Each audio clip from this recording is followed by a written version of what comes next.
I'm trying to get these two people, the lady in the sparkly shirt, trying to get her and him, since I'm guessing they were at it. Yeah. So I haven't been able to. This guy, he Okay. was close enough, he said. Okay. I'll see if I can grab the two of them if you're talking to him. But are those yours? Yeah, those are mine. Okay. I should probably actually put them.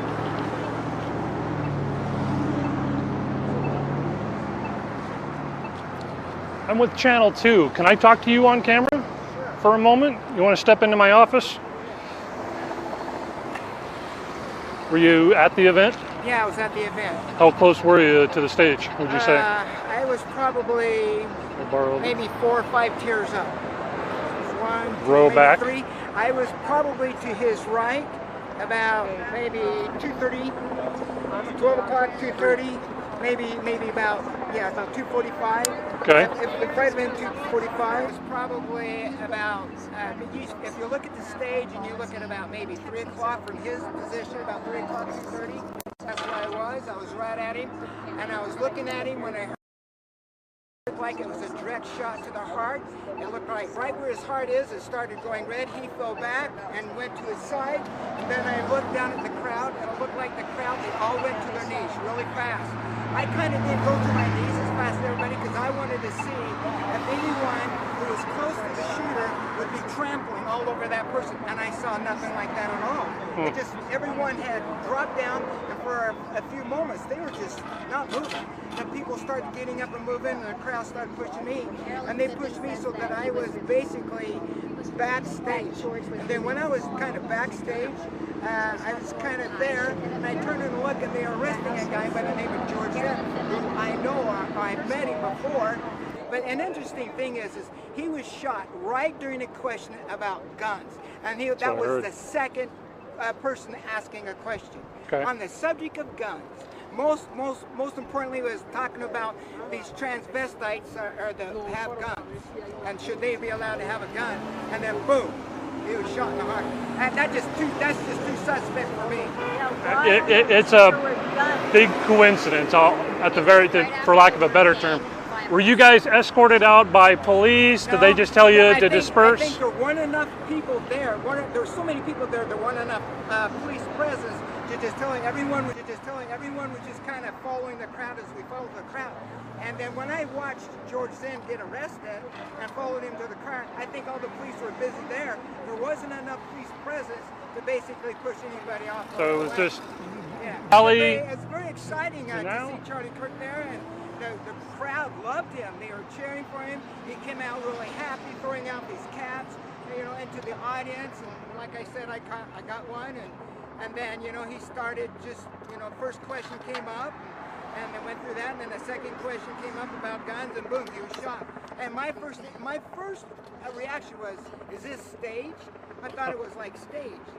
Because the sound came from below me. It came upwards. Okay, so you're over here, and you were thinking that the sound came down. Like, point to where you think. Yeah, I'm thinking that the sound came from right over here. We'll see. Here. Yeah, that came from below me. I'm kind of up here. The sound came from there. So it came a little bit to your right. Yeah. Like maybe down in this section here. That's where you heard the sound come from. Yeah, that's where I heard the sound. So you were looking to see if the shooter was going to be attacked. Oh yeah, I was looking to see if the shooter was going to be attacked. And you were looking over in this area here because you figured there was a guy here that did the shooting. Yeah, that's what I figured. And so when everybody dropped down, I looked around, and people started coming up, and then people started coming towards me, and so I went out. So all these people here were coming up. Were they were trying to get out? Yeah, some people were going this way, but I was right here, and people were kind of pushing this way to go out the back way. And the reason why is because if there's a shooter, that would be the safest place, because if he's going to shoot. So I know that the sound of the gun came from below me. Okay, so you're up here. And I'm up there, and I'm looking down, and it came from below me. And I'm thinking, it didn't come from above. It didn't come from my level. It came from below me. So go ahead and point this out. It didn't come from... So it didn't come from anywhere up here because the sound would have come down. The sound came up to my ears. So I was looking, when I watch a couple of videos and pictures. So you don't think you were hearing reflection. You think you were hearing direct sound. Yeah, direct sound, yeah. Because there's nothing down here to reflect the gunshot. Yeah, it just went out like that. You could feel that it came up. Because, okay, so otherwise, there's all this flat area for the sound to reflect off of. You would have heard the sound from to your left. Yeah, if it would have been up here, I would have felt the sound come down. But if it had been over here and reflected off the building, yeah, you would have known it. But it came specifically below me. So you think it came from down here? Oh yeah. Still the same way, do you think? I think so. People that were in my area, I'm pretty sure they felt the same. But just in my own feeling, I felt it come upwards. So I got to thinking, where do you have to be to make this precise shot? And so I got to thinking where he was and anything that would line up for that. If it was going to be on the roof or the balcony, they're not going to see his head because he's got a canopy over him. Now there was this canopy. Yeah. Well, I remember there was one camera that was down here, and it showed, and I think you could see the top of the building over here. Yeah. It was like. Now you got to understand something, that camera's right here, and his head is up higher, and that can be a lot. That can make a lot of difference. Yeah, that can be a lot of difference. So you don't think from his vantage point he could actually see the roof of the building? No, from his vantage point he couldn't see the building. And so when you watch different angles of it, he looks like he got shot almost eye level. Something that was almost eye level, not higher, because it's not going to be too high. So I got to thinking, what kind of sophisticated technology we got? Is it possible that they could develop a something that can fire a bullet that can be controlled, remote control, and that they could actually maybe put it in the back of a speaker?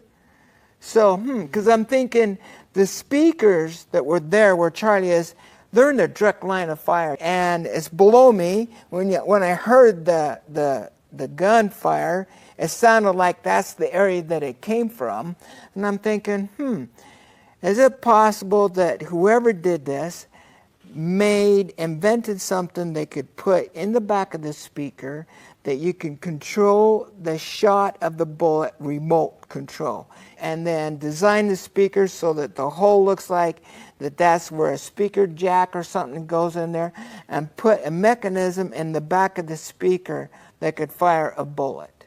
So they put a mechanism in the back of the speaker that could fire a bullet that can be controlled remotely. So let's just take a look at this. So Maybe. If the sound's coming this way or hits a building, and this sound hits you first, and this sound hits a little bit later, you can hear a little bit of an echo. Yeah, no echo. No echo. And if me being here, I would have felt it came from my right side. I would have felt it. Yeah, you would have kind of heard something from elsewhere. Yeah, it wouldn't give me the strong impression that it came from below. So this was kind of doing a good job absorbing sound. Yeah, so there wasn't a lot of echo. It really sounded like it just came from below me. Boom. Interesting. So were you hearing any other sound that was further out over here? No. I mean, like cars going by? There's no traffic, no nothing. Is there a plaza. Building? Is there a building? There's a building kind of all the way around to about like this. There's a building here, then over here, then maybe a building over here. So it's kind of a circle and going down. And then the circle goes up and it's flat, and then there's buildings. Okay. So you didn't hear any ricochet? No ricochet. There's another thing to consider. What? The microphone picking up the sound of the gun. So if the speaker fired a shot, it would have been picked up in this microphone, and come out those speakers as well. Because it was loud enough to be picked up by the microphone. I'm sure it was, yeah. So maybe that also affected it as well. And that's when I tried to rescue the two students that. Could you tell where the gunshot came from? I just looked up. It sounded like it was a bug, but with gunshots it could echo. Sure. So I just remember looking up and going, that sounds like a gunshot. That's a gunshot. And then I saw all the kids running out. And then that's when I took cover. And then I saw the two students. You said you're a former police officer? Yes. Who were you with? Unified Police. For how long? 20 years. Were you in the field? What was your role there? Yeah, I was 4.5 years in the jail, 4.5 years in court, 10 years on the road. Wow. I was a canine officer, a detective, and a school resource officer. I also taught active shooter. So We're going to tape it all off. It's a huge crime scene.